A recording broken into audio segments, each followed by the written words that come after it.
Students, कल आपका social science का पेपर है और मुझे उम्मीद है कि आपकी तैयारी पूरी हो चुकी होगी। फिर भी कुछ लास्ट मिनट टिप्स जो मैं आपको देना चाहता हूं। जो सेक्शन ए है आपका, वो एमसीक्यू क्वेश्चंस हैं। 20 क्वेश्चन आपको आएंगे, उसमें ध्यान से पढ़ना है। मुझे लगता नहीं कोई प्रॉब्लम उसमें आपको आएगी और अटैम्प्ट पूरा करना है अपने सेक्शन ए। सेक्शन बी में आपको 2 नंबर के क्वेश्चन हैं। उसमें या तो एक पर्टिकुलर स्पेसिफिक टॉपिक पे क्वेश्चन होंगे या कुछ पॉइंट्स पूछेंगे आपको, तो अकॉर्डिंगली आपने आंसर देना है। सेक्शन सी है आपको 3 मार्क्स का क्वेश्चन है। आपने पॉइंट्स का खास ख्याल रखना है उसके अंदर, और आपके जो आंसर सिर्फ पॉइंट्स में होने चाहिए।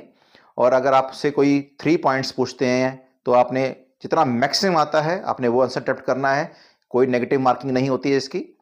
जो नेक्स्ट सेक्शन होगा वो आपका 5 मार्क्स का क्वेश्चन होंगे। ठीक, लॉन्ग आंसर क्वेश्चन आएंगे उसमें आपको। और आपने, जैसे मैंने आपको पिछले सेक्शन में बोला, आपको सारे क्वेश्चन अटेम्प्ट करने हैं। उसके साथ में जितना आंसर आता है उतना लिखना है। इसकी कोई नेगेटिव मार्किंग नहीं है। और जो last section, second last section है आपका, वो है आपका आएगा कॉम्प्रिहेंशन बेस्ड सेक्शन होता है, सोर्स बेस्ड भी कहते हैं इसको हम, जिसमें आपको 3 क्वेश्चन आएंगे, 4-4 नंबर के होंगे। और मेनली क्या होता है उसमें, हर सोर्स में 3 क्वेश्चन होंगे। पहले 2 क्वेश्चन डायरेक्टली आपके कॉम्प्रिहेंशन जो ऊपर दिया होगा उससे आते हैं आपको। एक क्वेश्चन थोड़ा सा लॉजिकली होता है। आपको तीनों अटेम्प्ट करने हैं। इन केस आपको लगेगा यार कोई मिस हो रहा है, ऊपर का थोड़ा समझ नहीं आ रहा है, तो आपको उससे मिलता जुलता जो आपको पैराग्राफ में नजर आएगा वो समझ के थोड़ा 3-4 लाइनें जो उनकी दिखी हुई है प्रॉपर लिखाना उसमें। ठीक, अगर आप करेक्टेड होगा आंसर से तो आपको एग्जामिनर उसके नंबर दे देगा। और जो लास्ट सेक्शन आपका एफ सेक्शन है वो मैप बेस्ड होता है। मैप आपको 5 नंबर के आएंगे, 2 नंबर के हिस्ट्री के हैं और 3 नंबर का ज्योग्राफी का है। 2 नंबर के मैप्स बिल्कुल ईजी हैं, आप 100% स्कोर कर सकते हो। मैं आपको छोटा एग्जाम्पल देता हूं। वो मैप आता है आपका आइडेंटिफिकेशन में। अगर वो आपको पंजाब में शो हो रहा है, आइडेंटिफिकेशन में आपको लाइन लगी होगी, ए और बी लिखा होगा उसमें, तो पंजाब में है तो अमृतसर है। अगर वो उत्तर प्रदेश में है तो चौरी चौरा है। अगर वो बिहार में है तो चंपारण है। अगर वो महाराष्ट्र में है तो नागपुर है। अगर वो तमिलनाडु में है तो मद्रास है। और अगर वो गुजरात में आता है तो गुजरात में ध्यान रखना, 3 क्वेश्चन है मैप के उसमें। जो टॉपिक आंसर लाइन गुजरात से गुजरती है उसके नीचे अगर वो आता है, वो आपका मिल वर्कर का सत्याग्रह था, वो आपको आएगा अहमदाबाद। उसके थोड़ा सा नीचे आके वो आपको आएगा पीजेंट का सत्याग्रह था, किसानों का सत्याग्रह था, जिसके लिए कांग्रेस ने उसके लिए कॉल दी थी, वो आपका आएगा खेड़ा आएगा। और नीचे समुद्र के किनारे अगर आपको आता है तो वो सिविल डिसोबीडियंस का मूवमेंट की स्टार्ट जहां से हुई थी, जिसको सॉल्ट सत्याग्रह कहते हैं, वो होगा।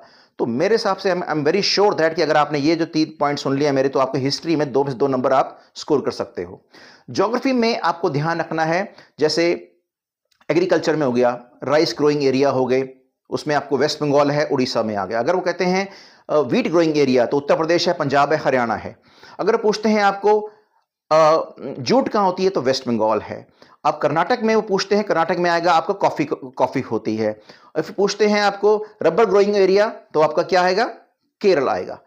तो ये भी इजी है। इसके अलावा सॉफ्ट टेक्नोलॉजी पार्क है, जो मैक्सिमम कैपिटल सिटीज होते हैं।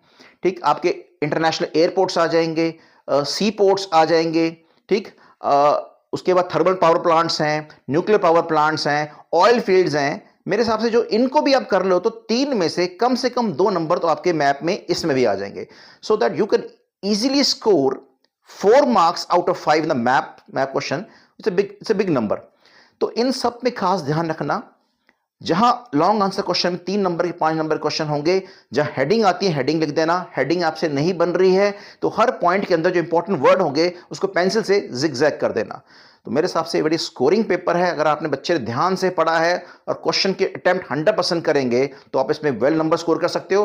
रिमेंबर वन थिंग, सिर्फ नॉलेज ही आपको इस एग्जाम में अच्छा स्कोर लेने में हेल्प नहीं करेगी, एप्लीकेशन भी पड़ेगी। How to apply your knowledge, proper तरीका क्या पेपर अटेम्प्ट करने का, जैसे मैंने आपको बताया, attempt all the questions, right in points, paragraph में आंसर नहीं करना है, कोई क्वेश्चन नहीं छोड़ना है, और मैप का खास ख्याल रखना है। अगर आप इन पॉइंट्स को ध्यान से देखोगे तो I am sure you will score a very good marks in tomorrow's paper. Best of luck, keep going.